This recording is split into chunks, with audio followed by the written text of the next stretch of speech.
5 seconds to go.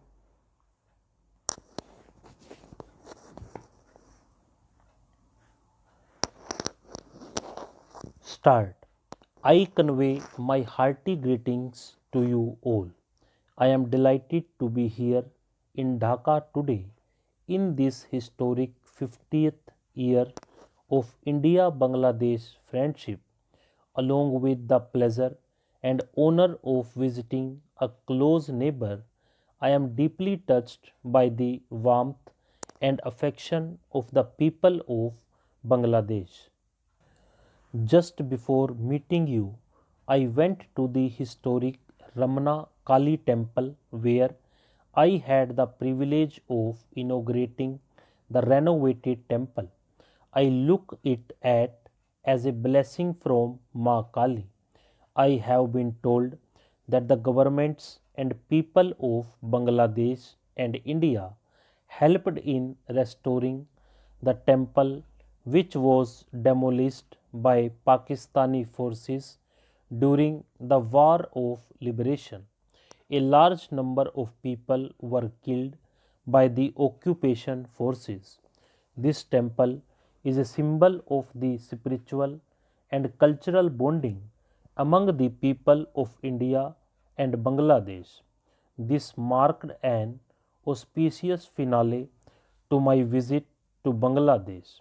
Since the outbreak of the COVID 19 pandemic last year, this is my first visit abroad. I consider it most appropriate that this first visit of mine is to Bangladesh during this very special year as we jointly celebrate the 50th anniversary of the liberation of Bangladesh and establishment of our diplomatic ties. I pay tribute to the enormous sacrifices made by the people of Bangladesh to achieve freedom from tyranny. We salute your indomitable courage in fighting against the formidable odds and standing up against injustice. And I also pay homage to the sacrifices of your friends from India and the Indian armed forces who laid down their lives in support of a righteous cause. Bangladesh has a special place in the heart of Indians. Ours is a uniquely close relationship based on age old ties of kinship, shared language, and culture. Our ties have been nurtured by the sagacious leadership of the two countries. While paying homage to Bangabandhu at his home in 32 Dhanmondi, I was reminded of the Declaration of Independence that Bangabandhu had issued in Dhaka on 26th March 1971. The atrocities and genocide faced by the people of Bangladesh and the armed struggle of the Mukti Bahini against the brutal Pakistani occupation forces. I pay my respect to the tens of thousands of women whose dignity was violated and the helpless civilians who were tortured and executed for no fault except their desire to live an honorable life.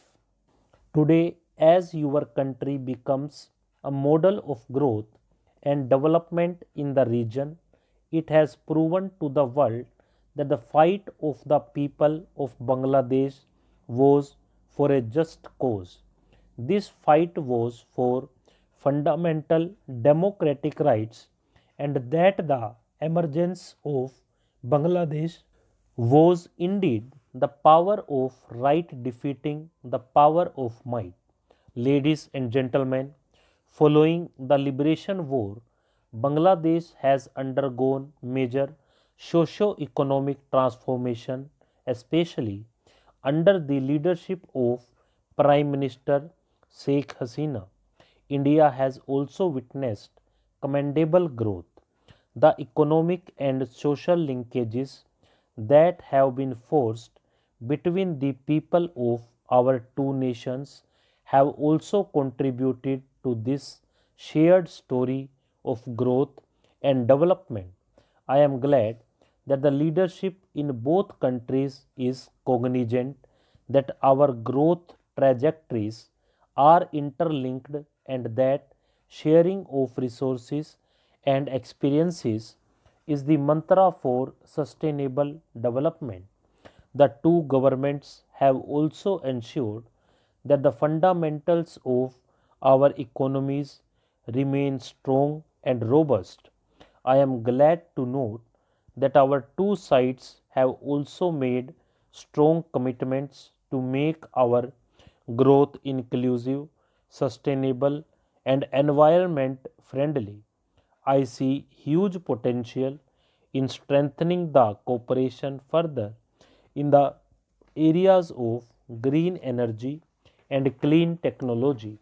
As a country that also shares land borders with Bhutan and Nepal, India is conscious of the fact that a well connected and better integrated sub region is important for achieving a better standard of living for our people and meeting their growth and developmental aspirations. In this spirit, India remains committed to assisting Bangladesh in its journey towards a strong economy, partnering with you as you proceed to greater prosperity. I also urge our business communities on both sides to seize this opportunity to enhance our trade and economic linkages to new heights, especially between Bangladesh and our northeastern region. We are fortunate to be young nations blessed with energetic and creative populations. Our youth is our biggest resource. We must harness this demographic dividend to ensure it contributes to nation building. I am happy to note that focus is being given on youth exchanges and capacity building initiatives. This will help in building skills needed to succeed in this globalized world. I also congratulate all Indian citizens present here today. You all have made a mark in various sectors of importance in Bangladesh. While you have contributed to the economic and social development of Bangladesh, you have also cemented our long standing close bilateral relations. You are making India proud by bringing prosperity to our region. While doing so, you have also followed the values and traditions of our country, which are also part of our shared heritage with Bangladesh. Maintaining Bangladesh's foundational values of a progressive, inclusive, democratic, and harmonious society has been one of the major contributions of Prime Minister Sheikh Hasina. As I assured His Excellency the President and Prime Minister Sheikh Hasina, India will stand in support of a Bangladesh that embodies the values that emerge from the liberation movement of this country. Ladies and gentlemen, you are aware that safety, security, welfare, and well being of Indian citizens in all parts of the world is a priority for our government. In every corner of the world, over the last 1.5 years, the government made special efforts to enable our citizens to return home during the worst phase of the COVID-19 pandemic, our government will continue to take all necessary steps to strengthen our links with our citizens abroad as well as with our diaspora.